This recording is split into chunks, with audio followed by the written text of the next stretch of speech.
जहार खन्थाइनि मुं बेयाव मैयासिम आं जाय लामाजों आगान सुरदोंमोन दिनै बेयाव आगान सुरै सुरै लामा गेजेराव मिंग्लिनाय मोनदों आरो आं हान्थुआव खर' दोननानै गावनि गोदान जिउनि थाखाय आरज गाबगासिनो मानोना बेनि गोबां सुबुङा साफा साफा थैगासिनो आरो आद्रा गासैबो जागायनायनिफ्राय खुंदेनाय साननि अनजिमाफोरखौ सानगासिनो सुबुंजों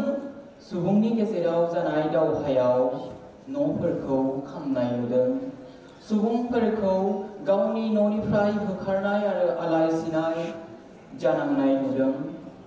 गावनि हानिफ्राय गावस्रानानै ओंखारनाय बेगरफोरनि खिलिजेननाय बिथराइफोरखौ आफा सिङाव गाग्लिनाय नुदों बेंनाय हुमखि गाग्लोबनाय आरो गोबां जायनो हेंथा होनो गसंदों बिसोरखौनो गुलिजों जिउ सेख'दों सुबुंफोरखौ खर' गंग्लायै आरज गाबनाय नुदों सुबुंफोरखौ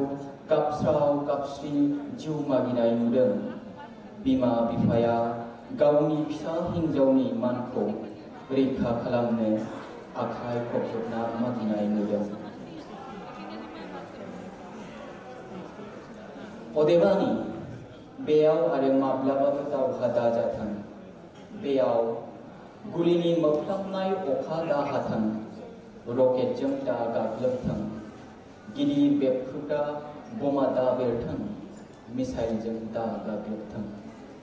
बेयाव सुबुंफोरा सोद्रोमथिजों थांनानै थानो हाथों बेयाव खुदियाफोरा गावनि लोगोफोरजों मिनि रंजा गेलेहाथों आरो रैखाथियै न' फारसे गिदिंबोनो हाथों बेयाव मोनबो धोरोमनि खैसारि दाजाथों सिमनानि मोनबो बेले बेजे दा सोमजिथों नाथाय नङा बेयाव सुबुङा सुबुं महरै थांनानै थानो थाखाय गोबां नाजानायनि उनावबो फेलें जानांबाय बबेखानि नोंनो बुंदो सुबुं महरै थांनानै थानो सुबुंथिनि अनगायै बेयाव आरो माथो आद्रा थाबावगोन गोजोन्थों